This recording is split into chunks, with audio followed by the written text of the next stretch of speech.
आज हमारे साथ जुड़ने के लिए आपका दिल से धन्यवाद। हमारे पॉडकास्ट पर एक ऐसे शख्स मौजूद हैं जिन्होंने अपनी प्रतिभा का लोहा थिएटर, सिनेमा, ओटीटी व डिजिटल स्पेस में मनवाया है। तो कालरा साहब, मैं आपका बहुत बहुत स्वागत करता हूं अपने पॉडकास्ट। नमस्कार।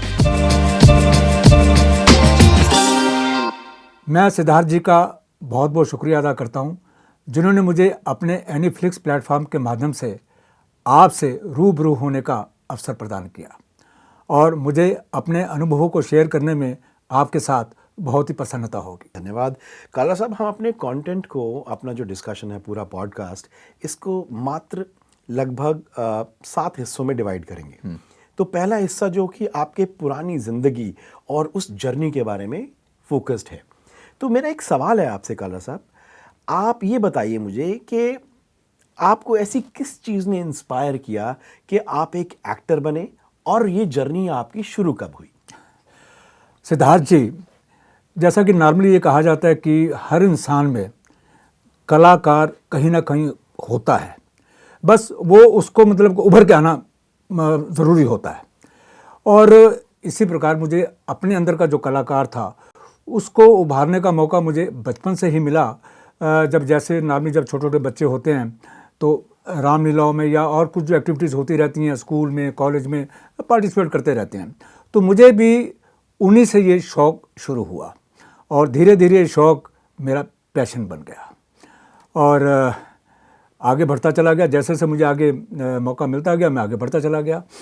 स्कूल से कॉलेज में, कॉलेज से फिर जब फ्री एक्टिविटी शुरू हुई, थिएटर, रेडियो और आगे जो अपने सिनेमा और इसका जो प्लेटफॉर्म है, इससे मुझे अवसर मिलता गया और मुझे जो अवसर मिलता गया मैं उसका पूरा इस्तेमाल करता गया और पूरी कोशिश की कि जितनी लगन और उससे मैं काम कर सकूं।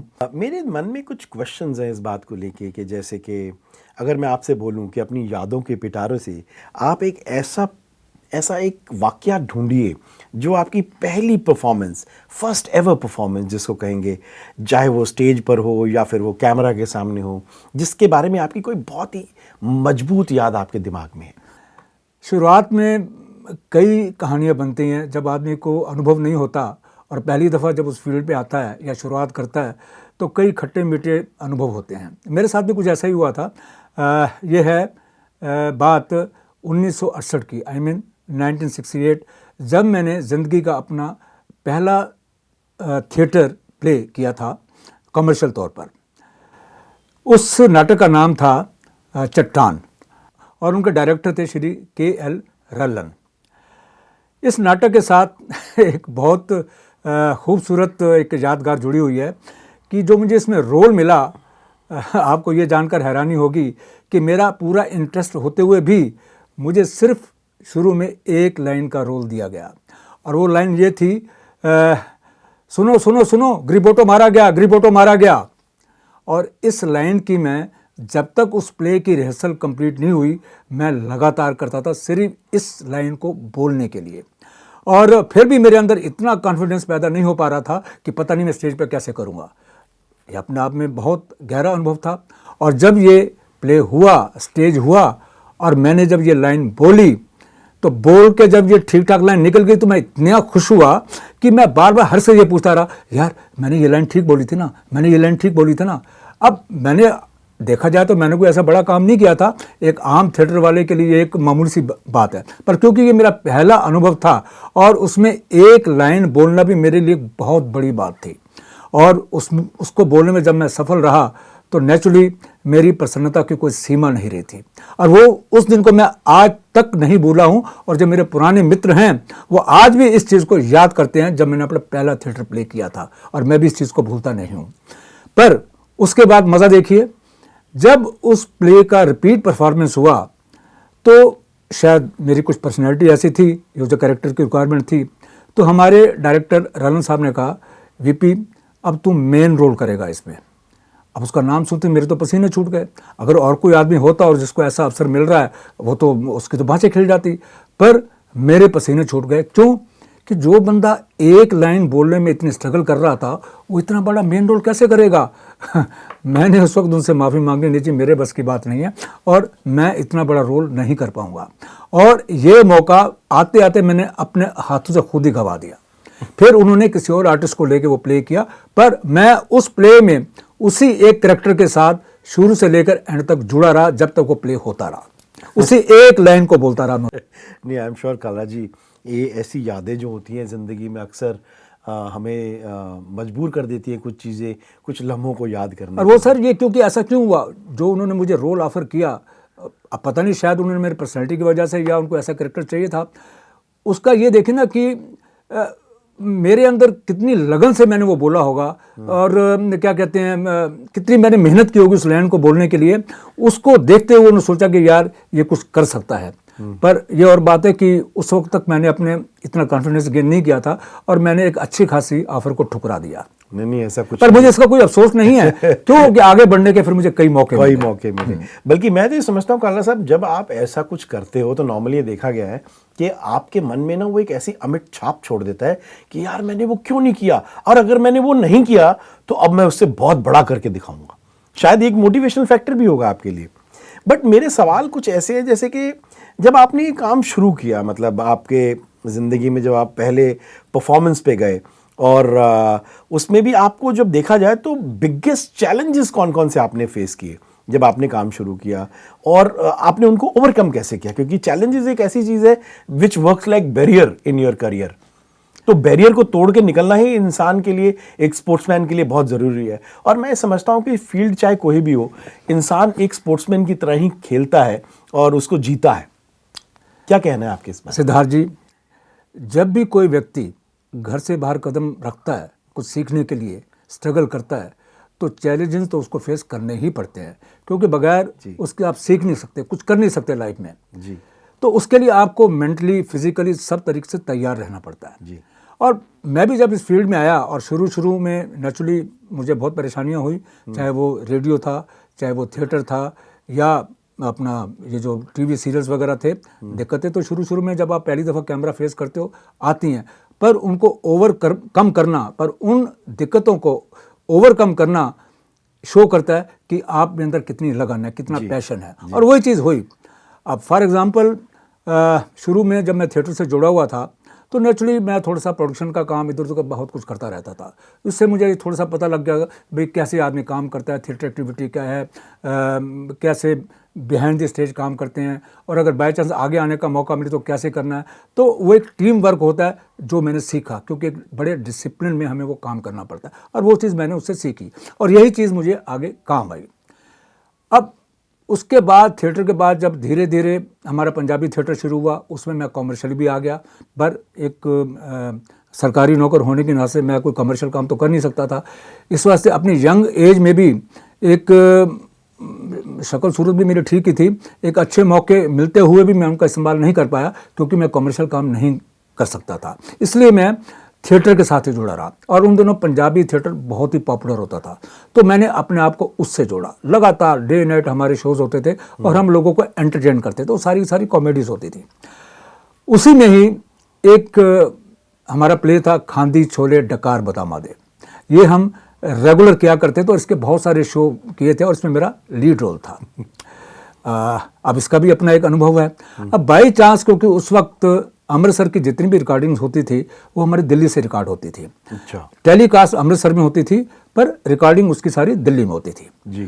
तो शायद हमारी लक अच्छी थी कि हमारा ये थिएटर प्ले को दूरदर्शन वालों ने प्रमोट किया, उसको रिकॉर्ड करने के लिए इन्होंने अडॉप्ट कर लिया जी। और नेचुरली मुझे उसमें फिर वही रोल करने का मौका मिला जी।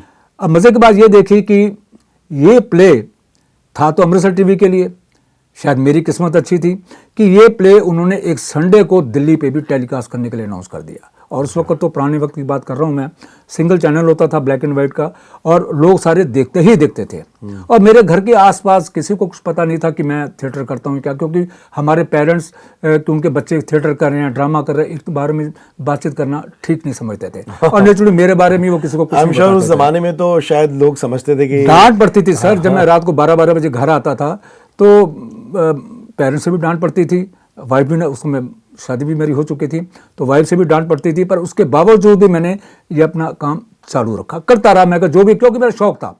मैं उसका आउटकम नहीं देख रहा था कि मुझे क्या बनना है, एक्टर बनना है, क्या बनना है, मेरे दिमाग में कोई ऐसी चीज़ नहीं थी, पर जो मुझे काम मिल रहा था मैं उसको करता जा रहा था। अब इसी मौके पर जब ऐसा हुआ कि जब ये प्ले, यानी कि ये जो टेलीफिल्म थी जो दूरदर्शन ने रिकॉर्ड की, ये उन्होंने संडे के दिन 11 बजे टेलीकास्ट कर दिया। आप यकीन मानेंगे कि मैं ओवरनाइट हीरो बन गया, क्योंकि इसमें मेरा लीड रोल था और वो भी ह्यूमरस कॉमेडी टेलीफिल्म थी वो। तो उस वक्त मैं पोस्टेड था तुगलकाबाद एयरफोर्स स्टेशन पर। अब वहाँ के लोगों ने भी देखा, और जब मैं वहाँ पर दूसरे दिन ऑफिस गया तो नेचुरली लोगों ने मुझे हाथों हाथ लिया, उन लोगों को कुछ नहीं पता था। अब नेचुरली मेरी तो खुशी का ठिकाना नहीं था, पर साथ साथ मुझे एम्बैरेसमेंट भी बहुत हो रही थी कि जिस तारीफ को मतलब कि मैं सोच भी नहीं सकता था वो मुझे मिलनी शुरू हो गई। तो आप ये कह सकते हैं ये चैलेंज नहीं, आपके लिए तो एक मतलब ब्लेसिंग बन के आई, ब्लेसिंग बन के आई, ब्लेसिंग इन डिस्गाइज। हाँ, पर इससे आगे कि आ जाएगी और हाँ, इससे से आगे चैलेंज भी मिला। अच्छा, क्यों? क्योंकि इससे आगे मेरी एक और आगे की जीवन कहानी रूपरेखा बन गई। वो कैसे कि जब ये मेरी टेलीफिल्म टेलीकास्ट हुई तो जो मेरे अपने बॉस थे, देखिए वो कितने कोऑपरेटिव थे उस वक्त। नहीं, आई एम श्योर, काला साहब मैं आपको यहाँ एक बात समझना चाहता हूँ कि जब तक आपके सीनियर्स आप पर कोऑपरेटिव नहीं होंगे आप कर ही नहीं सकते ऐसे काम। Yes, क्योंकि ये मोटिवेशन का काम क्योंकि है। मैं सरकारी नौकर था। बिल्कुल बिल्कुल। पर उस वक्त एक आर्टिस्ट की, क्योंकि जब स्ट्रगल टाइम था ऐसा, क्योंकि लोग करते नहीं थे, जब वो उनके भीतर एक ऐसा आर्टिस्ट आ जाता है जो कि दूरदर्शन में थोड़ा पॉपुलर है या कर रहा है, तो उनके लिए भी ये नई बात थी कि ऐसा आदमी हमारे बीच है। तो टू माई गुड लक उस वक्त हमारे विंग कमांडर बेदी थे जो एक एयरफोर्स की सीरीज करने जा रहे थे, ए डेट विद एयरफोर्स। ये अपने ज़माने में बहुत पॉपुलर हुई थी। तो मेरे बॉस ने मुझे कहा कि why don't you go and talk to wing commander Bedi. अच्छा। तो मैं तो उस एयरफोर्स स्टेशन पे नया नया आया था, तो मुझे कुछ पता नहीं था। मैं कहा सर मैं तो उनको जानता नहीं।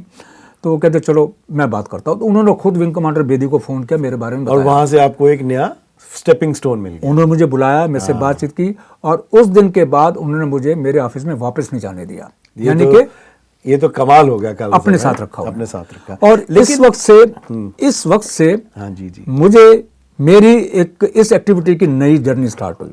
Very good. क्योंकि मैं उनके साथ जुड़ा, ऑल ओवर इंडिया घूमा, एयरफोर्स के ऊपर मैंने बड़ी अच्छी अच्छी फिल्में बनाई जो कि उस वक्त की यादगार थी। और ये हर महीने में एक फिल्म दूरदर्शन पर आया करती थी। उसमें बहुत सारी फिक्शन स्टोरी भी की जिसमें मैंने खुद रोल भी किए, और काफ़ी, क्योंकि सिंगल चैनल होता तो लोग देखते ही देखते थे, इस वास्ते वो काफ़ी पॉपुलर रहा। अब उसके साथ साथ क्या हुआ कि काला साहब, इसके साथ मैं आपको बीच में रोकना चाहूंगा, प्लीज, क्योंकि सारी बातें एक साथ खोल देंगे तो फिर मतलब एक वो क्यूरियोसिटी खत्म हो जाएगी हम लोग। मैं ये जानना चाहूंगा काला साहब, अक्सर देखा गया है कि इंडस्ट्री का जो बदलाव है, मतलब वैसे तो अगर एक स्टैंडर्ड बात करूं तो बदलाव निरंतर बहुत ज़रूरी है, बदलाव ज़िंदगी का सच है, और बदलाव के बिना शायद पृथ्वी पर कुछ होगा भी नहीं। तो अगर हम देखें बदलाव के हिसाब से तो इंडस्ट्री उस समय कैसी थी और अब कैसी है, तो ये कैसा बदलाव, आप इसको कैसे नज़रिए से देखते हो? सिद्धार्थ जी, उस पुराने वक्त में और आजकल के वक्त में ज़मीन आसमान का अंतर है। पुराने वक्त में आपने देखा होगा जो फिल्मी कैमरे हुआ करते थे बहुत भारी हुआ करते थे जी, उठाए नहीं जाते थे, हिलाए नहीं जाते थे, बंदे चाहिए तो उसको हिलाने के लिए जी। और उसके ऊपर फिल्में चला करती थी, फिल्म के ऊपर रिकॉर्डिंग होती थी जी। और उसमें जो कैमरामैन था वो डायरेक्टर से ज्यादा रोल प्ले करता था जी। उसको पता होता था कि मैंने क्या करना है, मैंने क्या सीक्वेंस लिया, शॉट कैसे लिया। डायरेक्टर को कुछ पता नहीं होता, वो सिर्फ ये बताता था कि भाई मुझे ये चीज चाहिए। एक्सपोजर तो वो देख रहा है, तो डायरेक्टर को तो एक्सपोजर दिखता नहीं था, और वो एक्सपोजर तो सिर्फ डीओपी देख रहा है। हाँ, पर वो कब पता लगता था? जब वो पोर्शन धुलता था, उसकी कॉपी निकलती थी, तब उसको डायरेक्टर देखता था कि हाँ सीन कैसे शूट हुआ है, और वेदर इसकी रीशूटिंग की जरूरत है या नहीं, या अच्छा हो या उसके हिसाब से हुआ है, ऐसे डिसाइड होता था। अब वो वक्त देखिए और आज का वक्त दीजिए। आज के वक्त में डायरेक्टर को सब कुछ पता है, क्योंकि उसके सामने मॉनिटर है, सीन को कैसे कंपोज करना है, कैसे सोचना है, सब कुछ वो खुद करता है। इस वास्ते अब कैमरामैन का रोल कंपैरेटिवली कम है। सबसे बड़ा मेजर डिफरेंस तो ये है, ठीक है, ये उस वक्त में और आजकल के वक्त में, क्योंकि आजकल के वक्त में जो डिजिटल सिस्टम है जिसको ऊपर हम शूट करते हैं, क्योंकि इन बिटवीन में बहुत सारी चेंजेस आई जी। पहले लो बैंड पे रिकॉर्डिंग होती थी, फिर हाई बैंड पे आया, फिर बीटा आया, ऐसे अब पेन ड्राइव है, अब इसमें चिप पड़ती है जिसके ऊपर आप रिकॉर्डिंग करते हो जी, और उसे वो ट्रांसफर करके दूसरा। अब पुराना वक्त ये होता था कि एक बार आपने रिकॉर्डिंग शूटिंग कर ली और वो शॉट ओके नहीं हुआ तो आपको दोबारा पूरा का पूरा करना पड़ेगा, और अब तो क्या करते हैं, उतना सा पोर्शन इरेज कर देते हैं, उसके बाद दोबारा शुरू करते हैं, बाकी का पोर्शन डिलीट कर देते हैं। तो वो फैसिलिटी आजकल हैं। ये मैंने देखा कि उस समय सिनेमा के अंदर स्पेसिफिकली यही रिवाज था कि आपको एक्सपोज करना पड़ता था, और वो सीन जब एक्सपोज हो जाते थे तो उसके बाद ही पता लगता उसके था। बाद ये You're पता लगता था कि आर्टिस्ट ने right, क्या किया है, कि डायरेक्टर जो चाहता है उसके हिसाब से वो चीज शूट बनी है या पर नहीं उस बनी वक्त के कैमरामैन भी बहुत इंटेलिजेंट होते जी, थे। जी, जी, वो जी, डायरेक्टर का माइंड जानते थे कि मैंने क्या करना है। जी, तो इस वास्ते पुराने जमाने में एक से एक बढ़ के कैमरामैन पैदा ये हुए तो जो कि आजकल देखने को नहीं नहीं मिलते। मिलते। लेकिन ये तो एक टीम वर्क है कालरा साहब, एज ये शुरू में भी टीम वर्क था, आज भी टीम वर्क है। वो अलग बात है कि उस समय जैसी टेक्नोलॉजी थी उसके हिसाब से best of the best talent था, और उन्होंने अपना काम दिखाया। बट आज अगर हम देखें तो अगर हम दूसरे पड़ाव की ओर चलें तो कालरा साहब दूसरा पड़ाव मेरा है थिएटर, सिनेमा, OTT और डिजिटल स्पेस से लेके। अब आपने इन सभी यानी कि चारों सेक्टर्स में काम किया हुआ। आपने थिएटर में काम किया, सिनेमा में किया, my good luck. Yes of course, OTT में किया, और उसके अलावा आज आप डिजिटल प्लेटफॉर्म पर तो एक हीरो, आई एम श्योर आपने मेरे साथ शेयर भी किया था कि आप अक्सर जब मेट्रो में ट्रैवल करते हो तो आपको रोज़ कोई ना कोई मिल जाता है और कहता है कि जी अरे आप तो वीडियो में आते हो, अरे आप तो वीडियो में आते हो। वो तो सर इसकी वजह से है ना, क्योंकि आजकल आपने देखा है कि पुराने ज़माने जैसा नहीं है कि आप आर्टिस्ट को सिर्फ टीवी पे देख सकते हो। कालरा साहब, एक सवाल जो मेरे मन में अक्सर उठता है वो मैं समझना चाहता हूँ कि जब आपने शुरू किया था उस समय की इंडस्ट्री और आज की इंडस्ट्री में आप कितना गैप या कितना डिफरेंस देखते हो? मेरी जर्नी की जो शुरुआत हुई थी वो तो काफ़ी आगे से थी, पर इससे पहले के भी अनुभव बहुत अच्छे थे। ये आपको शो करेगा कि पुराने ज़माने में और आजकल के वक्त में कितना डिफरेंस है, कितनी इम्प्रूवमेंट है, कितना सुधार हुआ है, कितनी नई नई चीज़ें आई हैं। फॉर एग्ज़ाम्पल, मैं उस वक्त बहुत छोटा था और मैंने ज़िंदगी में कभी फिल्म नहीं देखी थी। वो शायद मेरी ज़िंदगी की पहली फिल्म थी जो मैं देखने के लिए गया था। बेंचों पे बैठा करते थे और मेरे पिताजी ने मुझे वहाँ पर बिठा दिया, और फिल्म का नाम था दहेज, और उनके हीरो थे पुराने वक्त के करण दीवान। मुझे आज भी याद है कि जब मैं वो फिल्म देखने बैठा तो मुझे बड़ा अजीब सा लगा कि मैंने कहा ये पर्दे के ऊपर ये लोग कैसे नाच गा रहे हैं, कहाँ से आ रहे हैं, किधर से आ रहे हैं, कहीं ऐसा तो नहीं कि ये इसके पर्दे के पीछे बैठे हुए हैं और बातचीत कर रहे हैं, पर ये कैसे हो सकता है। फिल्म के दौरान भी मैं बैठा बैठा यही सोचता रहा और यही चीज़ें मेरे दिमाग को खोंती रही कि हो कैसे रहा है। तो जब इंटरवल हुआ तो मेरा मन नहीं माना और मैं उठ के स्क्रीन के पीछे गया देखने के लिए कि कहीं स्क्रीन के पीछे कोई बैठा हुआ तो नहीं है।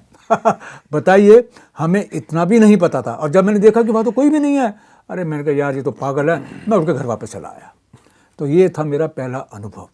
और आजकल का देखिए, पुराने उस वक्त में और आजकल के वक्त में ज़मीन आसमान का फ़र्क है। उस उम्र में भी मुझे उन चीज़ों का पता नहीं था, पर अब छोटे से छोटा बच्चा भी इन सब चीज़ों के बारे में जानता है और हैंडल करता है, एंजॉय करता है। This is the biggest difference. Kalra साहब, अब हम आगे बढ़ते हैं और इस पड़ाव में पहुंचते हैं जहां पर हम अपना जो दूसरा पड़ाव है, जहां हम थिएटर, सिनेमा, OTT और डिजिटल स्पेस के बारे में बात करेंगे। तो मैं आपका इतना तजर्बा है इन सब पूरे चारों वर्टिकल्स में, आप थोड़ा बताइए कि ये चारों अलग अलग तरीके से कैसे काम करते हैं और यूनिक कैसे हैं? सिद्धार्थ जी, ऐसा है कि हर चीज़ का अपना एक अलग ही महत्व है। थिएटर हो, रेडियो हो, फिल्म हो, इन सब के अपने अलग अलग तरीके हैं और अपने अपने ढंग से चलते हैं, और हर एक से हमें कोई ना कोई कुछ ना कुछ सीखने को मिलता ही है। अगर कोई भी कलाकार है उसके लिए ये अलग अलग माध्यम हैं अपने आप को प्रोजेक्ट करने के। जैसे थिएटर है, वो एक अलग चीज़ है। कैमरा है, उसके आगे आपने एज एन आर्टिस्ट परफॉर्म करना, वो एक अलग चीज़ है। रेडियो है, रेडियो में क्या होता है कि आपको सिर्फ आवाज़ से ही सब कुछ बताना होता है जो कि आप कैमरे के आगे बोलते हो। सर्टेनली वो आपको सिर्फ आवाज़ से बताना है। आप रो रहे हो, हंस रहे हो, आ रहे हो, जा रहे हो, सब कुछ आपको आवाज़ से एक्सप्रेस करना पड़ता है। जबकि कैमरे के सामने अगर कोई आप एक्टिविटी कर रहे हो या शूट कर रहे हो तो आप फिजिकली सब कुछ दिखा सकते हो, रेडियो में नहीं। ऐसे थिएटर का अपना एक अलग ही महत्व है।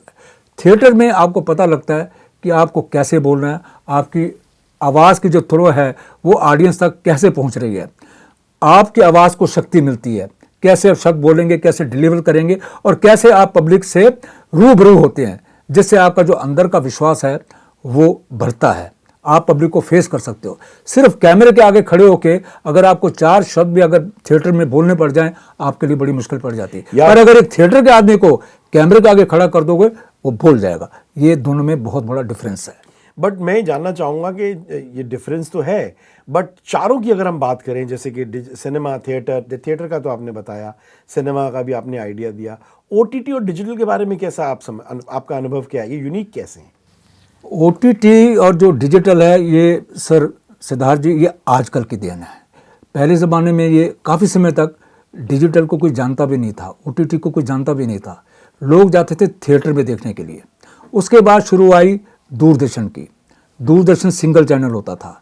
लोग फिल्में भी अगर देखते थे तो थिएटर में नहीं जा सकते थे, घर में बैठ के देखते थे। जी जी जी। या थिएटर जाके देखें या फिर घर में बैठ के देखें, क्योंकि हर आदमी तो जा नहीं सकता, पैसे खर्च कर नहीं सकता था, तो वहीं देखते थे। उसके बाद कंपटीशन बढ़ गया, दूरदर्शन मल्टीप्लाई कर गया, बहुत सारे चैनल शुरू हो गए और लोगों को और ज़्यादा से ज़्यादा अवसर मिलने लगे इस मीडिया से जुड़ने के। मतलब प्राइवेट चैनल आ गए, बीच प्राइवेट चैनल आ गए, मल्टीपल चैनल आ गए और उसके लिए नेचुरली आर्टिस्टों की, कलाकारों की ज़रूरतें बढ़ गई। जी। क्यों? अब अगर कोई आप स्टोरी बना रहे हो, कहानी बना रहे हो, तो आर्टिस्ट तो चाहिए, और क्योंकि अब ये मल्टीपल सिस्टम हो गया तो आपको आर्टिस्ट भी और चाहिए, तो एक स्ट्रगल हो गई, कंपटीशन शुरू हो गया।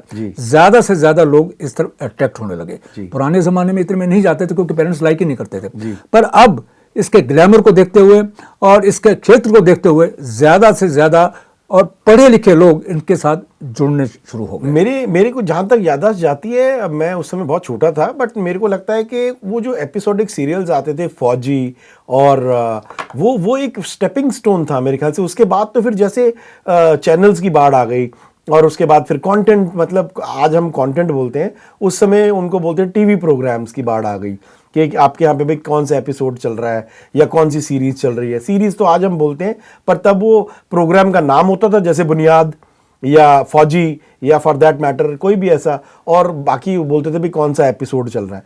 तो वो उसके बाद फिर अब आया ओटीटी। अब ये ओटीटी और टीवी में कैसे वेरिएशन आया फिर? देखिए, उस वक्त पहले के जो थे ना, लंबे लंबे सीरियलों की शुरुआत अभी नहीं होती जी। जैसे मैंने आपको बताया, जो मैंने पहला अपना सीरियल किया था, that was in the year 1974। Okay. और उसका नाम था कंजूस, द माइजर, उसका अडेप्टेशन थी जिसमें मैंने लीड रोल किया था। और आप खैर जानी में, तो वो मेरा पहला एक्सपीरियंस था। उस वक्त ये छोटे छोटे बनते थे।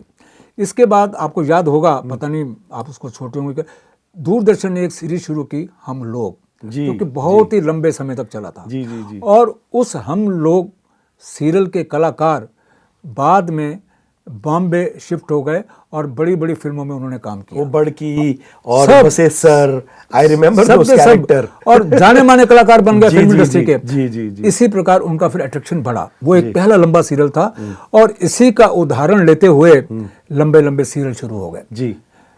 दूरदर्शन ने सीरियल अपने इन हाउस प्रोडक्शन शुरू कर, क्योंकि मैंने खुद भी बीइंग ए दूरदर्शन आर्टिस्ट, मैंने खुद भी बहुत सीरियल्स में काम किया जो दूरदर्शन की अपनी प्रोडक्शन होती थी। जी जी जी जी। 13 एपिसोड का सीरियल होता था या टेलीफिल्में होती थी, तो हम दूरदर्शन के साथ लगातार जुड़े हुए थे, क्योंकि मैं उनके पैनल में था। तो मुझे महीने में एक आधे घंटे की स्टोरी या कोई सीरियल मुझे मिल ही जाता था। लगातार मैं काम करता रहता था और वो एक बड़ा अच्छा अनुभव था। लेकिन अब उसकी वजह से टीवी से जो ये इन्होंने इसमें शिफ्ट किया, आई एम सॉरी मैं आपको इंटरप्ट कर रहा हूँ, लेकिन जो टीवी से जो शिफ्ट आया, वो शिफ्ट प्राइवेट चैनल्स के बाद आया या मतलब दूरदर्शन के दौरान ही ऐसा कुछ आपको देखने को मिला? ये एक बड़ा इंपॉर्टेंट फैक्टर था जी। क्योंकि दूरदर्शन का काम बहुत बढ़ गया। हाँ जी, हाँ जी। प्रोडक्शन बहुत पॉपुलर हो गए, दूरदर्शन के सीरियल्स बहुत पॉपुलर हो गए, प्राइवेटाइजेशन हो गई। हाँ, अब दूरदर्शन ने सोचा कि इतना कुछ हो गया है, तो लोग, दूरदर्शन के लोग बाहर निकल के उन्होंने क्या किया, कोशिश शुरू कर दी कि क्यों ना हम अपने चैनल बनाएं। अच्छा, तो गवर्नमेंट ने उनको फैसिलिटीज दी, जिसकी वजह से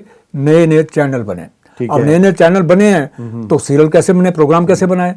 तो उस वक्त दूरदर्शन ने क्या किया, आउटसोर्स शुरू कर दिए। मैं समझ गया। बाहर मतलब जो प्रोडक्शन, क्योंकि उनके पास अपने प्रोग्राम तो होते नहीं थे। जी। तो दूरदर्शन सीरियल अप्रूव करता था और वो बाहर के प्रोड्यूसर को, उनको चैनल्स को देता था कि आप इनको बनाइए। स्टोरी इनकी होती थी, पहले वो बनाते थे और दूरदर्शन पर टेलीकास्ट होती, उसके बाद उन्होंने अपने शुरू कर दिए। तो दिस इज हाउ ये ग्रेजुअली एक्सपैंड करता गया। और फिर मेरे ख्याल से एक समय ऐसा आया जब टीवी चैनल्स पूरी तरह भर चुके थे। और देखिए, कंज्यूमर किंग होता है, ये तो हमें भी मालूम है। चाहे ऑडियंस की अगर हम बात करें, तो अगर ऑडियंस अगर उसको कंज्यूम कर रहे हैं तो उनका भी मतलब टेस्ट सब कुछ है। फिर धीरे धीरे वक्त बदला, मोबाइल्स आए, मोबाइल्स में धीरे धीरे मोबाइल्स भी एडवांस हुए। फिर जब वो बैंडविड्थ खुल गई, जब आपको डेटा मिल गया, फिर वहां से जन्म होता है ओटीटी का। और मेरे ख्याल से मोबाइल से थोड़ा सा पहले ओटीटी ने जन्म ले लिया था, क्योंकि आपके पास जो ब्रॉडबैंड कनेक्शंस थे वहां पर अच्छा डेटा मिल जाता था। तो वहां से आपका क्या कहना है, मतलब क्या वहां पर एक मेकशिफ्ट आपने देखा, कोई चेंज समझ आती है आपको? सिद्धार्थ जी, ऐसा है कि फिल्मों को बनाने में करोड़ों का खर्चा आता है जी। और अब नेचुरली जैसे जैसे ग्लैमर बढ़ता जा रहा था, इसका स्कोप बढ़ता जा रहा था, नए नए चैनल खुलते जा रहे थे और फिल्में और सीरियल्स और बन रहे थे, तो लोगों का इंटरेस्ट बढ़ता गया। ज़्यादा से ज़्यादा पढ़े लिखे लोग इस फील्ड में आने शुरू हो गए और चैनल से जुड़ने शुरू हो गए, लंबे लंबे सीरियल शुरू हो गए। नेचुरली लोगों का इंटरेस्ट बढ़ गया। तो अब जब इंटरेस्ट बढ़ गया तो कंपटीशन भी ज़्यादा शुरू हो गया। अब लोग फिल्मों में ना जाके टीवी की तरफ घर में बैठ के सीरियल देखते थे जी, बल्कि यहाँ के फिल्मों की पब्लिसिटी भी घर के टीवी सीरियल्स के बीच में उनकी हुआ करती थी कि आप हमारी फिल्में देखो जी। मतलब ये दिन आ गए। अब नेचुरल कंपटीशन शुरू हो गया जी। अब इसके बाद क्या बदलाव आना शुरू हो गया, जब कंपटीशन शुरू हो गया, डिजिटल आ गया, डिजिटल में एक नई चीज आ गया। हाँ, एक नई चीज शुरुआत हो गई। इंटरनेट मिल गया तो और रास्ते खुल गए, ओटीटी आ गया, फिर वहां से ओटीटी आ गया। अब इसका सबसे बड़ा फायदा क्या हुआ सर, कि जो अच्छी अच्छी स्टोरी जो पुराने जमाने में आपने देखा, जो स्टोरीज हुआ करती थी, वो कंटेंट आजकल अवेलेबल नहीं होते थे जी। पुराने गानों में, पुरानी स्टोरीज में एक अपनापन, एक मिठास होती थी जो आप फैमिली के साथ बैठ के देखते थे, जो कि आजकल के वक्त में काफी समय तक पॉसिबल नहीं हो पा रहा था, क्योंकि कंटेंट ऐसे हुआ करते थे जी। अब उसकी वजह से क्या हुआ, लोग वही प्रेफर करते थे कि हम घर में बैठ के देखें, और वो साफ सुथरे जो सीरियल कंपैरेटिव भी होते थे वो घर में बैठ के बच्चों के साथ देखते थे। अब क्योंकि स्ट्रगल बढ़ गया, अब ये चीजें आ गई, कंपटीशन ज्यादा शुरू हो गया, तो लोगों को मौके लेने के लिए, अवसर लेने के लिए कंपटीशन में आना पड़ा। अब ये मौके इतने आसानी से मिलते नहीं थे जी। अब फिल्मों वालों ने भी देखा कि हम करोड़ों रुपया खर्च करते हैं और वो हमारा फ्लॉप होता नहीं है, फ्लॉप होता है, कंटेंट्स भी नहीं है, तो मतलब प्रोडक्शन का स्टेक बढ़ जाता था, प्रोड्यूसर का स्टेक बढ़ जाता था, पैसा बर्बाद होने के चांसेस बढ़ जाते थे। उसका एक कारण और था सर ओटीटी पे हाँ जी कि जो कंटेंट, जिस कंटेंट के ऊपर एक फिल्म का प्रोड्यूसर, डायरेक्टर बनाते हुए डरता था कि ये स्टोरी मार खा जाएगी या हो सकता है ऑडियंस ना मिले इसके लिए, अगर नहीं मिला तो नेचुरल लॉस हो गया, वो ऑडियंस वही कंटेंट अब ओटीटी पे वो रिस्क ले लेते हैं, क्योंकि उनमें करोड़ों के लॉस की उम्मीद नहीं है। वो कंटेंट अच्छे कंटेंट होते हैं, स्टोरीज भी अच्छे, जो वो नहीं बना पा रहे थे, रिस्क नहीं ले पा रहे थे, वो ओटीटी के लिए बनाते हैं, क्योंकि लोग उसको देखते हैं और अप्रिशिएट भी करते हैं, देखते हैं। और वही ओटीटी अब मोबाइल के साथ भी अटैच हो गया, डिजिटल हो गया। और क्या, अब घर में भी जरूरी नहीं कि आप घर में बैठ के देखो, टीवी पे देखो, अब तो हर एक के हाथ में मोबाइल है, नेट इसके ऊपर है, और अपना सबकी नजरें झुकी रहती है, सभी देखते रहते हैं, डेटा बच्चे से लेकर बड़े तक। हाँ, डेटा है, मोबाइल आपके हाथ में है, घूमते फिरते उठते बैठते अपना मोबाइल आगे बस में कहीं भी देखिए। और दूसरा, ये तो वाकई एक बहुत बढ़िया मतलब आपका पॉइंट ऑफ व्यू है। मैं ये बात जानना चाह रहा था काला साहब कि क्या आपने इसमें कुछ ऐसा भी एक्सपीरियंस किया है कि जो स्टोरी टेलिंग है वो भी इवॉल्व हुई है कहीं ना कहीं, जो थिएटर से फिल्म, फिल्म से जो थिएटर से सिनेमा, फिल्म व्हाटएवर आप कुछ भी कहिए, तो थिएटर से फिल्म में आई, फिल्म से फिर आगे मतलब ओटीटी में, और ओटीटी से फिर आगे आपका डिजिटल स्पेस में जाती है। तो क्या वो इन इतने डेकेड्स, इतने दशकों के बाद वो इवोल्यूशन दिखता है कहीं आपको? सर, स्टोरीज में, कंटेंट्स में इतना एवोल्यूशन हमें दिखाई नहीं देता, वो लगातार नीचे ही गिर रहा है। उसका रीजन सबसे बड़ा यही है, मतलब आप कह रहे हैं उसका स्तर गिर रहा है, मतलब क्वालिटी डाउन। क्यों? कि उनको जो अच्छे कंटेंट्स हैं उनको कॉमर्शलाइज करना बड़ा मुश्किल होता है। पता नहीं पब्लिक आएगी नहीं आएगी, पता नहीं पब्लिक आएगी या नहीं आएगी, ऑडियंस मिलेगी या नहीं मिलेगी, जो प्रोड्यूसर करोड़ों रुपया लगा रहा है वो निकलेगा या, क्योंकि उनका कॉमर्शियल एंगल होता है बनाने का, जबकि ओटीटी पे और इस पे कॉमर्शियल एंगल इतना नहीं होता। इस वजह जिस कंटेंट के ऊपर फिल्म में नहीं बन सकती या प्रोड्यूसर रिस्क नहीं ले सकता, वो इसमें ले लेता है। और उसका नतीजा ये हुआ कि ओटीटी पे हमें अच्छी अच्छी स्टोरी, अच्छे अच्छे कंटेंट देखने को मिल जाते हैं, जबकि फिल्मों में नहीं मिलते। फिल्मों में वही मारधाड़, रोमांस और ये सब चीजें हैं, और इससे ज्यादा कुछ भी नहीं है। और म्यूजिक की इतनी भरमार होती है कि आदमी बैठे बैठे कान फट जाते हैं उसके, और अल्टीमेटली उसको समझने सोचने को कुछ भी नहीं मिलता, सिर्फ फोटो देख के आ जाता है, लेकिन एंजॉय नहीं करता। काला साहब, एक बात और देखिए, आप ये जो आपने इस स्टोरी टेलिंग का पूरा प्रोसेस बताया है, इसमें एक चीज मेरे जो मद्देनजर मैं समझता हूँ, मतलब आपका क्या इसमें रुख है वो आप बताएंगे मुझे, क्या एक्टर्स भी कुछ मिस कर रहे हैं इसमें? क्योंकि आपकी एरा के दौरान जो थिएटर से निकले हुए एक्टर्स हैं उनका शायद एक बिल्ट डिफरेंट है, मतलब बिल्ट डिफरेंट कहने से मेरा मतलब है उनका जो एक्सपीरियंस लेवल है या जो इमोशनल इमोट करने का लेवल है, किसी बात को व्यक्त करने का लेवल है, क्योंकि at the end of the day हमारे फील्ड में काउंट क्या करता है कि आप कितने अच्छे से कोई भी एक कैरेक्टर को डिलीवर करते हो। तो क्या आपको लगता है एक्टर्स में वो भी मिसिंग है शायद? डेफिनेटली मिसिंग है सर। आप पुराने वक्त में देखते होंगे कि राज कपूर जी से लेकर दिलीप कुमार जी, देवानंद जी, जितने भी थे ये जाने माने नाम थे इंडस्ट्री में, और ये कहीं से कुछ सीख के नहीं आए थे। इनके अंदर इन बिल्ट जो कलाकार था वो था, ये पैदाशी कलाकार थे। और उस वक्त के कंटेंट स्टोरीज में एक मीनिंग होता था, सब देखते थे, एंजॉय करते थे, और आर्टिस्ट को उसमें से अपने आप को आगे बढ़ने का मौका मिलता था, क्योंकि कंटेंट अच्छे होते थे, स्टोरी अच्छी होती थी, और लोग उनको देखते थे, इस वजह से उनको पॉपुलैरिटी मिलती थी। जी। आजकल क्या है कि वो कंटेंट्स नहीं है। आजकल ट्रेनिंग ज़्यादा है, पर जो कंटेंट्स है वो नीचे जा रहे हैं, उनका स्तर नीचे जा रहा है। वो होता नहीं, इस वजह से जो आर्टिस्ट है कहते हैं अगर स्क्रिप्ट अच्छी होगी और उसको अगर डायरेक्शनल टच अच्छा मिलेगा तो जो कलाकार होता है वो अपना आप उभरता है। जी। आप जितना भी देखो सर, प्रोडक्शन में एक फिल्म बनाने में सबकी मेहनत लगती है, जी। पर उभर के कौन आता है? सिर्फ कलाकार। सिर्फ हीरो का नाम होता है या अच्छे आर्टिस्ट जिसने काम किया उसका नाम, बाकियों का नाम क्यों नहीं होता? क्यों कि सामने वो आ रहे हैं। पर अगर कंटेंट अच्छा है, स्क्रिप्ट अच्छी है, तो वो उभर के आएंगे। अगर कंटेंट ठीक नहीं है, ट्रीटमेंट ठीक नहीं है, तो वही अच्छे से अच्छा कलाकार भी फेल हो जाता है। आपके सामने कई एग्जांपल होंगे कि एक फिल्म बनी जिसमें सारे टॉप पे आ गए, करोड़ कमा गई, और क्या कहते हैं आर्टिस्ट भी टॉप पे आ गया, और वही आर्टिस्ट को लेकर जब दूसरी फिल्म बना गई वो फ्लॉप हो गए और सबके सब नीचे हो गए, और उनको दोबारा लेना भी कोई पसंद नहीं करता। क्यों ऐसा? इसका क्लियर मतलब है कि अगर आपकी स्क्रिप्ट अच्छी है, कंटेंट अच्छे हैं, तो आर्टिस्ट अपना आप ही उभरेगा, उसको अपना आप ही क्या कहते हैं लोग पसंद करेंगे और उभर के आएंगे वो। और यही एक रीज़न है कि पुराने आर्टिस्ट उभर के आते थे, जबकि आजकल के आर्टिस्टों कलाकारों को वो मौका नहीं मिल रहा। बाकी रही बात थिएटर की, थिएटर में जो बेचारे काम करते थे, हमारे यहाँ एक नेशनल स्कूल ऑफ ड्रामा है और बहुत पुराना इंस्टीट्यूशन है जिसमें अच्छे अच्छे कलाकार पहले भी निकलते थे, अब भी निकल रहे हैं। पर पुराने वक्त में उन लोगों को फिल्मों में इतना मौका नहीं मिलता था, क्योंकि उस वक्त बॉम्बे में पूना इंस्टीट्यूट था और जो भी इंटरेस्टेड होते थे वहाँ एडमिशन लेते थे, जबकि उससे पुराने अगर कलाकार देखें तो वो भी एडमिशन नहीं लेते थे, वो वैसे सीखे हुए थे। पर ये अब ट्रेंड शुरू हो गया था, भाई वहाँ से ट्रेनिंग लोगे तो आपको मौका मिलेगा। और वो भी लोग बेचारे इसी चक्कर में जाते थे, भाई इतना पैसा माँ बाप का खराब कर रहे हैं, अगर माँ बाप भी देखते हमारे बच्चे का इंटरेस्ट है, चलो या एडमिशन लो, और कोशिश करते थे। और उनमें भी सारे सक्सेसफुल नहीं होते थे, कुछ एक ही सक्सेसफुल होते थे। जी, जी। उसके बाद थिएटर के लोगों को इतना मौका नहीं मिलता था वहाँ जाना। वो बेचारे अपने आप को क्या करते थे, क्योंकि दूरदर्शन एक्सपेंडिंग था, रेडियो एक्सपेंडिंग था, तो ये सारे के सारे यहीं के एडजस्ट हो जाते थे, या अगर वो नहीं कर पाते थे तो फ्रीलांसिंग में थिएटर ही करते रहते थे। समझ। पर अब यही थिएटर आर्टिस्ट फिल्मों में एक बहुत बड़ा रोल अदा कर रहा है। फिल्मों में या ओटीटी में? ओटीटी तो बाद में आया ना सर, शुरुआत तो फिल्म से हुई है ना। हाँ जी, हाँ जी, हाँ जी। कि जब पूना इंस्टीट्यूट बंद हुआ, हाँ जी। तो यही आज वो थिएटर का जो आर्टिस्ट है जिनको पहले फिल्मों में इतना मतलब कि प्रेफर नहीं किया जाता था, आज वही थिएटर जिसमें मोस्टली लोग दिल्ली के हैं, काफ़ी हैं, सारे के सारे फिल्मों में छाए हुए और एक से एक अच्छा काम कर रहे हैं और करते रहे हैं, इसमें कोई शक की बात नहीं है। ओटीटी तो इस वक्त आया ना सर, क्योंकि बड़ी बड़ी फिल्मों में लोगों को काम मिलना बंद हो गया। अब क्योंकि डिजिटल सिस्टम शुरू हो गया, एक नई चीज़ लोगों के हाथ में आ गई, भाई ये भी हो सकता है, तो उन्होंने वेब सीरीज शुरू कर दी, ओटीटी शुरू कर दिए।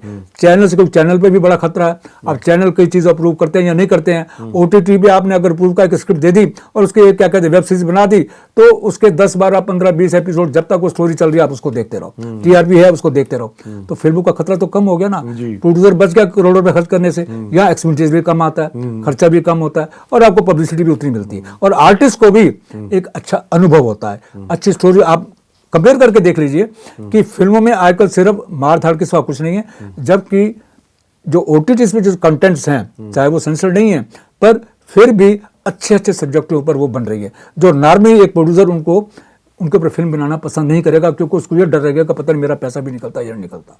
मतलब आप ये कहना चाहते हो कि रिस्क लेवल जो है वो शेयर हो चुका है, रादर कम हो गया है ओटीटी और डिजिटल स्पेस से। इसमें काला साहब, आई एम सॉरी, आप कुछ कहना चाहते बोलिए। हाँ, मेरे ख्याल इसी वजह से ही काफ़ी ज़्यादा प्रोड्यूसर जो है ना बॉम्बे, या जो नए लोग आ रहे हैं इससे जुड़ रहे हैं, जो फिल्मों के ऊपर इतना करोड़ों रुपया खर्च करके नहीं कर सकते, वो इनकी तरफ आ रहे हैं, वेब सीरीज़ की तरफ, OTT की तरफ, क्योंकि यहाँ पर थोड़ा ईजी है काम करना। लेकिन इसके अलावा आज मैं ये भी देख रहा हूँ कालरा साहब कि जैसे अब डिजिटल स्पेस के अंदर आप भी काफ़ी काम करते हो और आज आपको दुनिया में आप कहीं बाहर निकलते भी हो, दिल्ली में या कहीं पे भी फॉर दैट मैटर, लोग आपको पहचानते हैं और शायद आई एम श्योर मेट्रो में भी आपको कभी लोग मिलते होंगे और आपके साथ भी फ़ोटो खिंचाने का उनका ज़रूर रहता होगा कि आपके साथ एक can I have a selfie और समथिंग लाइक दैट। तो ये आपके साथ एक्सपीरियंस रहे होंगे, तो आई एम श्योर। लेकिन मैं इसके साथ आपका मतलब पॉडकास्ट को थोड़ा सा आगे बढ़ाते हुए कालरा साहब, आइकॉनिक रोल्स और एक्सपीरियंसेस, मैं आपसे कुछ इस तीसरे पड़ाव के बारे में बात करूंगा, जिसमें मैं जानना चाहूँगा कि कुछ ऐसी परफॉर्मेंस जो आपके दिल के बहुत करीब रही और मतलब कुछ ऐसा कि आपको लगे हाँ यार I have to do this, और आपने वो किया। हाँ, ऐसा मुझे मौका मिला था और वो ये था जब मैं विंग कमांडर बेदी जी के साथ काम कर रहा था। उनका एक सीरियल था ज़िंदगी ज़िंदगी।